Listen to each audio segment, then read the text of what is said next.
people email me and ask me about, you know, what can they use to paint on if they don't have a big budget, and or even they can't afford canvases and things like that. So I always say, use whatever cardboard you can find around your house. Okay, this is cardboard. It's probably the back to it's nice and stiff, but it's probably the back to, you know, sometimes you get picture frames and they have these backings in them, you know. You can use those. You can use cereal box cardboard, and you can get any cardboard that you have and cut it into squares to the size that you want, and then you could use that. Now, if you have to use anything other than a primed canvas, then you got cardboard, then you're going to need to gesso this, because the cardboard will suck up all your acrylic paint, and the gesso will be a protector between the cardboard and the paint and your acrylic paint. So this is your protection to make the acrylic stick without being absorbed too much into the to the cardboard. See this? Look. Now, once you get this all done, you can now use this as a painting support. They call it a painting support. If you ever hear painting support, that means canvas or anything that you're painting on. Okay, it can be even glass. It can be a shirt. It can be anything. Rocks, whatever you want to paint on.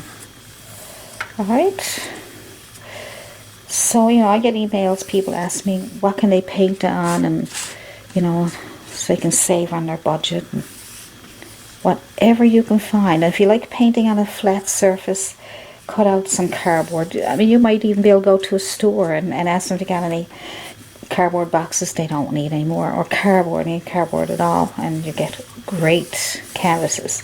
The gesso might be, if you're on a really tight budget, you're better off getting your big bottle of gesso and get the cardboard to do your paintings on. And wood, you can get, there might be some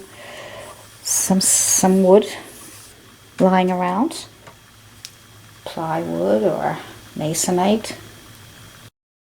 You may be able to get some leftover wood from construction sites. You ask them to get anything left over, you know. So you don't mind asking people for any of their leftovers. So whatever you can find to paint on, but you're going to need gesso. You're going to need something. Like, even if you don't have gesso, you can also use house paint. And you can put on a coat of house paint. As long as it's not oil based, okay? You know, it has to be latex based, or something that's going to be a barrier, so that your acrylic paint won't soak into cardboard and wood. Alright.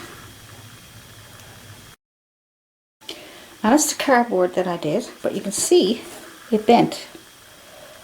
See that from the paint? So I'm going to try painting the back with the gesso also, just to see if that'll flatten it out. I'm going to use a bit of a bigger brush this time, a 1-inch Bristle, so I get to paint on faster for you. I'll see if this will help. And if it doesn't, then when the other side is dry, lay it down flat and lay something heavy on it till it flattens out. But this is supposed to help. So anything that bends, like watercolor paper, acrylic paper, if it bends like this or curls up, try painting the back also, okay? That should help. Let's see what happens. I can see a difference already.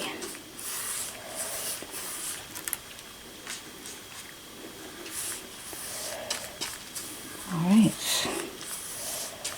It's starting to calm down there now.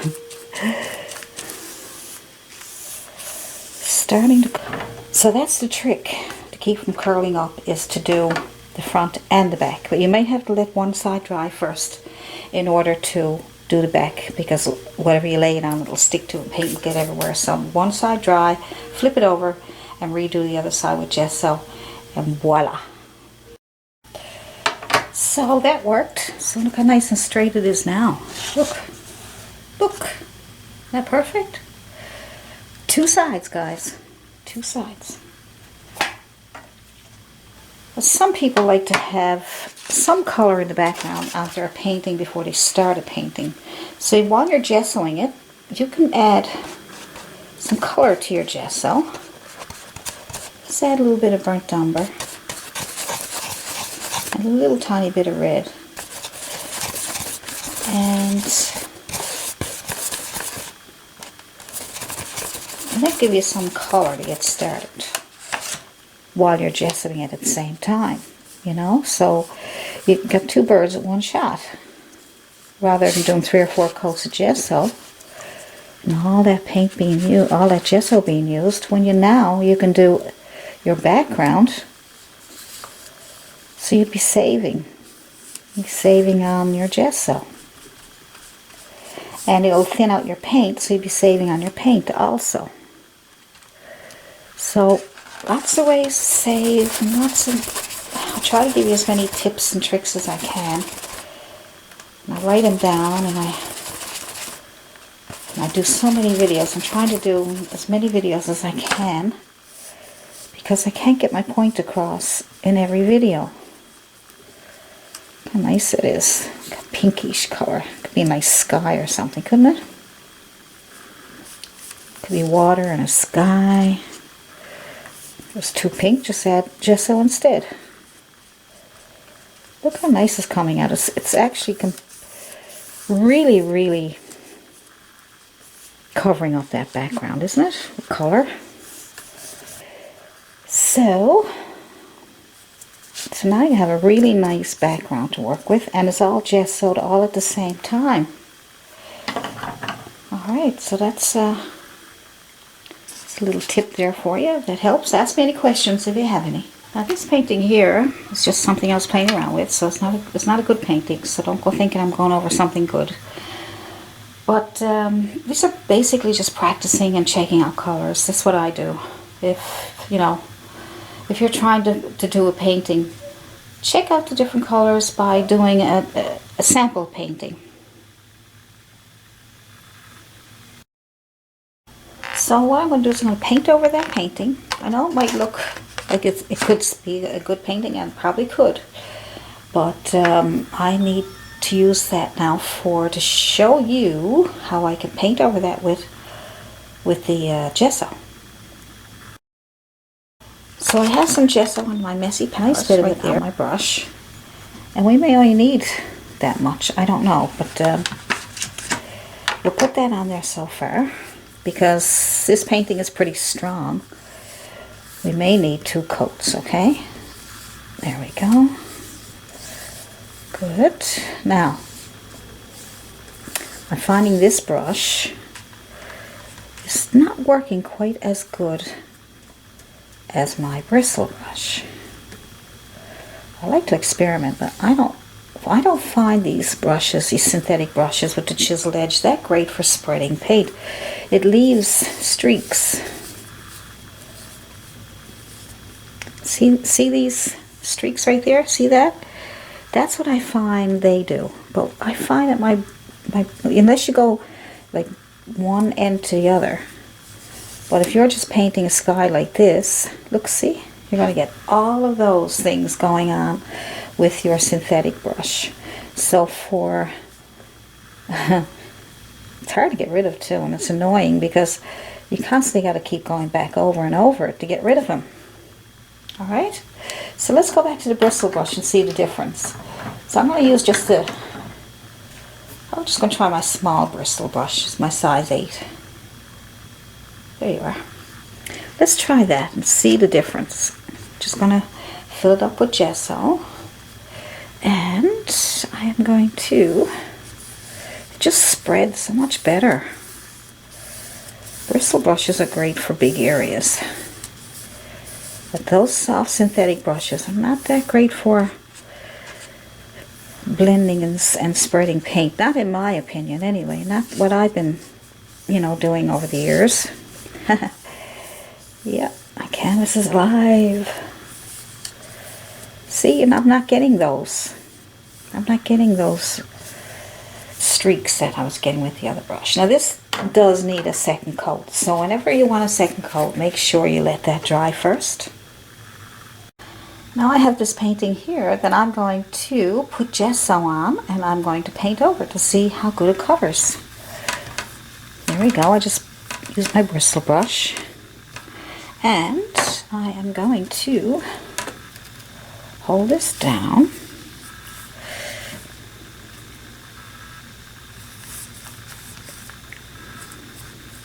And I only need really one coat. Gesso is great for covering up paintings that you don't need anymore. That way it'll save you on some nice canvases. Alright. See? One coat. You can put 2 coats on if you want, or 3, but seems like just a waste to me. Your next coat can have some color in them if you're planning on doing a sky or some kind of landscape. Alright. So you let that dry and do another coat if you want. This is acrylic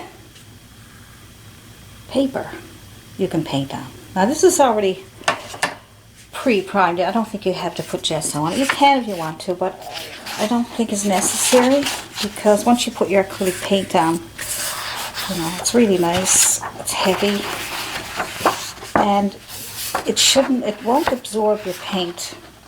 Like I said, gesso is to keep your support from absorbing your paint. It's a protection between your paint and the surface that you're painting on. Texture, linen textured surface. So I don't know if it's already gessoed, but look, you can even use the back cover. Look, the cardboard. Look how stiff it is. So these are also good for painting on. See that? Now you need a coat of gesso on that. But the sheets, 9 by 12, and simply by dollar and rounding. So I can leave a link for this for my Amazon if you like to have a look at that. 10 sheets. I don't think it's very expensive. I only paid $2 or $3 for this 10 sheets. I mean, if you buy 10 canvases, they're at least $1, $1.50, $2 each. I would say the leftover Christmas cards would even be good to paint on. You could even make your own Christmas cards up, save you some money.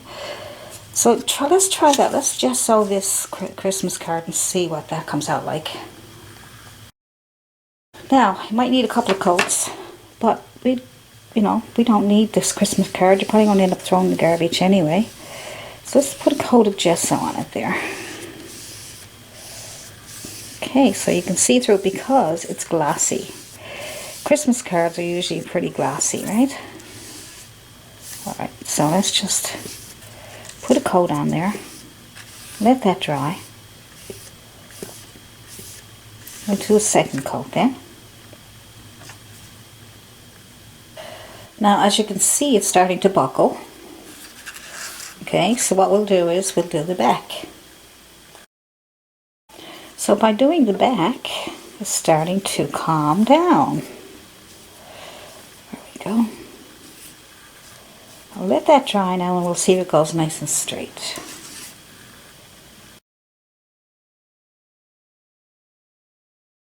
Okay, still buckled a little bit, but let's try another coat on the front, because the back only needs probably one coat. I wouldn't say you need too many.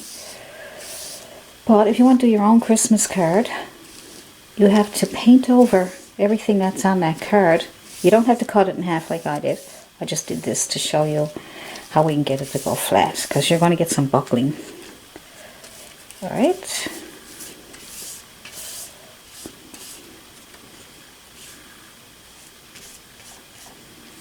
There we go, starting to calm down there now. So the other thing you can do to keep it flat is tape it. Tape it down while you're working on your card or whatever. Tape it down, and you can tape it all around, and that will hold it down. Now the edges will be white, so you just adjust those when you're finished. See, and if you tape that down, it'll stay flat for you also. But you still need a coat of paint on the back and front.